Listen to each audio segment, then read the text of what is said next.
ফেব্রুয়ারিতে ত্রয়োদশ জাতীয় সংসদ নির্বাচন। সারা দেশ প্রস্তুত হচ্ছে একটি অবাধ, সুষ্ঠু এবং গ্রহণযোগ্য নির্বাচনের জন্য। কি ভাবছেন সাধারণ মানুষ থেকে শুরু করে আগামী জনপ্রতিনিধিরা? সে কথা জানাতে ডিবিসি নিউজের ইলেকশন এক্সপ্রেস ছুটে যাচ্ছে সব সংসদীয় আসনে। এখন রয়েছে সংসদীয় আসন 54, Rajshahi 3। CSRM DBC election express. এখন আমরা আছি রাজশাহী 3। এই আসনটির সংসদীয় আসন 54 এবং এই আসনটি রাজশাহীর পবা এবং মোহনপুর উপজেলা নিয়ে গঠিত। এই আসনটির মোট ভোটার 4 লাখ। এখানকার নারী এবং পুরুষ ভোটার প্রায় সমান সমান। এখানে আমাদের সাথে অতিথি হিসেবে আছেন জেলা বিএনপির সাবেক যুগ্ম সাধারণ সম্পাদক রায়হানুল আলম রায়হান। তিনি ছাত্রদলের জেলার সভাপতি এবং সাধারণ সম্পাদকও ছিলেন। আপনাকে স্বাগত জানাচ্ছি। আপনি এখানে মনোনয়ন প্রত্যাশী যেটি বলছিলেন, এখানে কতটা আশা করছেন মনোনয়ন পাওয়ার বিষয়ে? আপনি কতটা আশাবাদী? বিসমিল্লাহির রহমানির রহিম। আজকে আপনাদের ডিবিসি চ্যানেলের মাধ্যমে আমার পবা মোহনপুরবাসী এবং সারা বাংলাদেশের মানুষকে আমি আন্তরিক অভিনন্দন জানাই। আমরা রাজশাহী জেলার এই পবা উপজেলার আমি এইখানকার বাসিন্দা এবং দীর্ঘদিন যাবৎ পার্টির জন্মলগ্ন থেকে আমরা এখানে কাজ করছি। আমার 1986 সাল থেকে এই পবা উপজেলায় বিচরণ।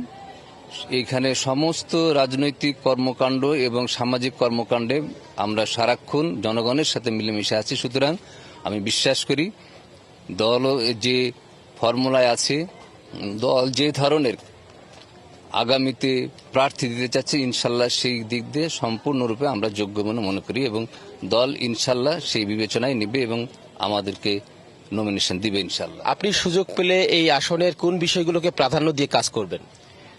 আসলে দেখেন, এই পবা এবং মোহনপুরে আমাদের প্রচুর পরিমাণে সবজি ফসল হয় এবং সেই ফসলটি আমাদেরকে ঢাকায় নিয়ে যেতে হয় রপ্তানি করার জন্য।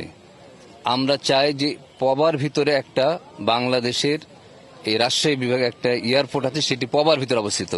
আমি চাই যে রাজশাহীর এই পবা মোহনপুরের কৃষকদের উন্নয়নের জন্য এই এয়ারপোর্টটিকে প্রথমে আমরা আন্তর্জাতিক মানে উন্নীত করতে চাই, যাতে আমাদের কৃষকরা তাদের জমির ফসল এইখান থেকে বিদেশে রপ্তানি করতে পারে এবং প্রচুর বৈদেশিক মুদ্রা অর্জন করতে পারে।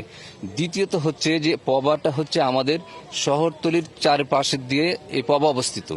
এইখানে অনেক লোকালয় আছে যেখানে ড্রেনেজ ব্যবস্থার খুব সংকট রয়েছে এবং রাস্তাঘাটের খুব সংকট রয়েছে। আমরা চাই প্রথমে এই পবার এই সমস্ত শহরের উপকূলীয় এলাকাগুলিতে আমরা ড্রেনেজ ব্যবস্থাকে উন্নত করা, যাতে মানুষের বসবাসের উপযোগী হয়ে গড়ে ওঠে এবং রাস্তাঘাটগুলি যাতে শহরের সাথে যোগাযোগ অত্যন্ত মসৃণ হয়, সুন্দর হয়। আমি সেইগুলিকে আগে প্রাধান্য দেব। এই আসনে নির্বাচনে কাদেরকে প্রধান প্রতিপক্ষ হিসেবে দেখছেন আগামী নির্বাচনে, এবং তাদের মোকাবেলায় কি ধরনের ভূমিকা থাকবে আপনাদের কৌশল? এটি দেখুন, নির্বাচন আসতে এখনো অনেক দেরি আছে। সুতরাং নির্বাচন আসা পর্যন্ত আমাদেরকে ওয়েট করতে হবে যে আমরা প্রধান প্রতিপক্ষ আমাদেরকে কাকে পাবো। এখানে জাতীয় পার্টি না জামাত ইসলাম, এইটা আমাদেরকে ভাবতে হবে। এইটা এখনো সময় আসেনি আমাদের প্রধান প্রতিপক্ষ ভাবার। ধন্যবাদ। সিএসআরএম ডিবিসি ইলেকশন এক্সপ্রেসে কথা বলছিলেন এখানকার বিএনপি নেতা রায়হানুল আলম রায়হান। এবং আমরা এখন এই আসনটিতে আছি রাজশাহী 3। এরপরে আমরা থাকবো আবারও। সে পর্যন্ত পর্দায় চোখ রাখুন সবাই।